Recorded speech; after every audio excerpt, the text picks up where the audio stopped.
من به نزدیکای ایزد امان دلم حیرانه که برای چی هم خاموشن.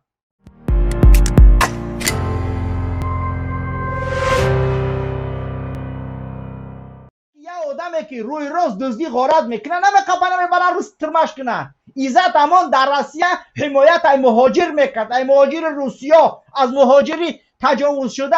صدها زن برای من زنگ زد که ایزد امان من از تجاوز شدن نجات داد. صدها زن زنگ میزنه گریه میکنه که من چی کار خدمت کنم.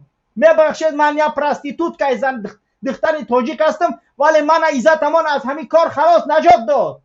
ای والله قسم شرم با بعضی همین افراد همین ملت که خودشون تاجیک میگیرن، خودشون در سینه میزنن، میگن ما فلانیم، ما اینیم، ما اونیم، در حالتی که بزرگترین افراد این ملت، خدمتگارای این ملت زندان میشوند، بازداشت میشوند، با سالهای گوناگون زندانی میشوند. مردم همه خپن، کدامش کم ترک ناموس داره میبره ایزد امان سر بتیه. میگه با همونات هم تشکر، شما از بعض مرغ چرغی دیگهش با بلندی داره.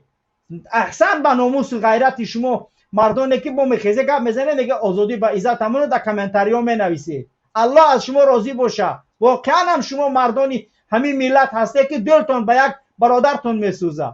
ولی من به نزدیکای عزت امان دلم حیرانه که برای چی هم خاموشن، برای چی حالا هم خاموشن. یا منتظر همون عوف رحمان هسته که در ماه اوگوست برگزار میشوه و این ماده قلابی از سرش میکنن به همین عزت امان جنایتکار نیست.